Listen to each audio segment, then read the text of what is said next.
I had a strange encounter riding my bike home from work. When I was a senior, I worked at Target from about 4 p.m. to 10 p.m, 4 to 5 nights a week. After helping close the door, zero out the registers and other final closing tasks, my co-workers and I usually were out of the building and on our way home before about 10:30. The store was not too far from a bike path that also went close to my home. It took me maybe 15 to 20 minutes to ride my bike from home to work, down that bike path in a large subdivision.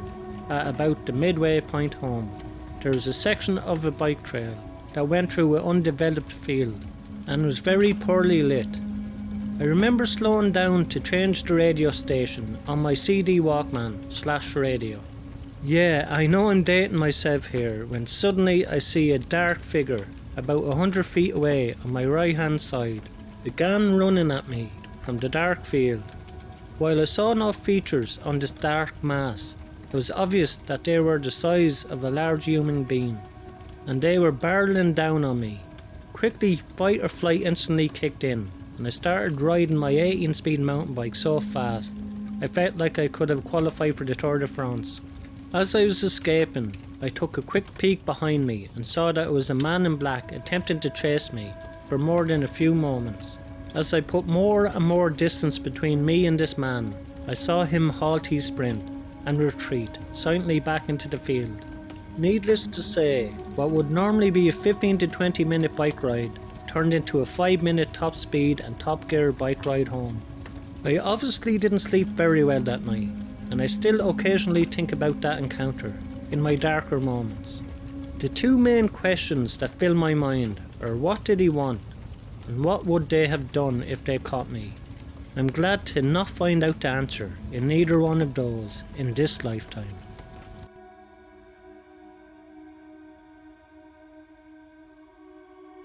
This happened to me years ago when I was around 19, maybe 20, and I worked retail part-time at the mall. I was a closing shift that night and left around 10:30 p.m. to head home. I often took the inside street versus the freeway, which included a small stretch of back road that was usually pretty empty, especially at that time of night. This particular evening, I noticed a car about 10 minutes into my 30-minute drive home, heading the same way as me, but I didn't think much of it. As we're approaching the stretch of back road that's usually deserted at that time, the driver behind me begins flashing their high beams, slowing down and speeding up while tailgating me. I remember feeling panicked that they might even hit my car.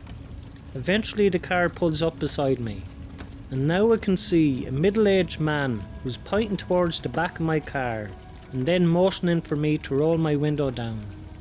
I roll it down about halfway and I hear him say something about how my tyre looks like it's flattening and I'm going to damage the rim if I don't pull over soon. I tell him that I don't know how to change a tyre, but I'm not too far from home, so I should be fine. Although he's pretty insistent about how it only takes a few minutes and he'd be happy to help me with the task. I know something is off because my car seems to be driving just fine. I politely say that I'm fine but thanks anyway, and roll up my window. He drives next to me for what feels like forever, but it couldn't have been much more than a few minutes. And so at this point something feels so off that I'm even afraid to physically look in his direction. I focus on the road the best that I can and eventually he slows down before moving behind me once again. After a few minutes we reach a more populated and well lit part of town and I see him promptly make a U-turn. I get home and take a look just to see that my tyre is absolutely fine. I have no idea if he followed me from the mall or what the man's intentions were, but I think it's safe to say that they weren't anything good. I even had my father check all the tyres the next morning, including the tyre pressure and everything was normal within the range. I still think of this night from time to time, and it makes me nauseous to think about how different things might be today if I did decide to pull over that night.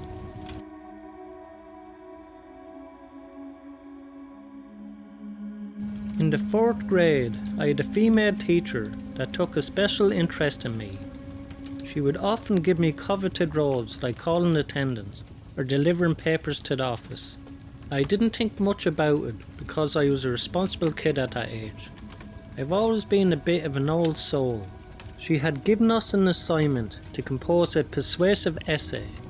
Naturally, being the nerdy old soul kid I was, I wrote my essay on abortion, and all the papers had been turned in and reviewed. We went to the library one afternoon for a special reading of the essays.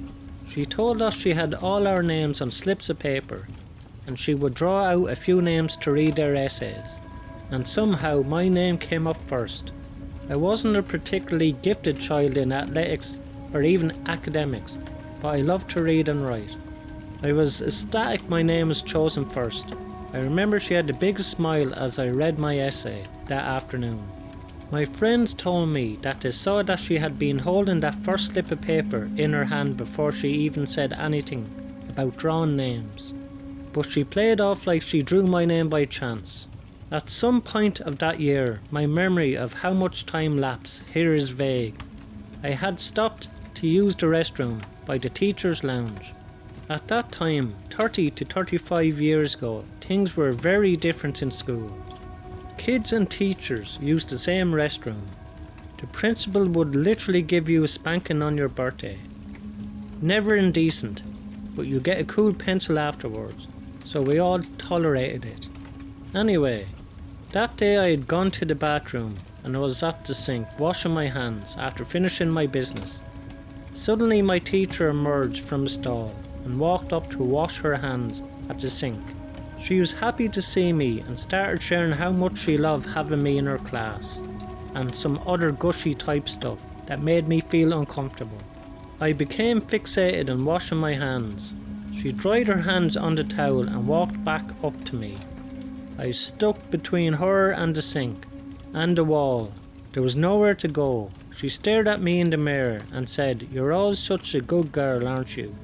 And she slapped my butt and grabbed one of my cheeks.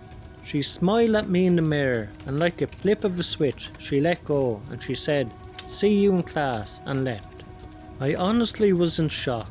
I never told anyone what had happened. I didn't even know if anyone would believe me.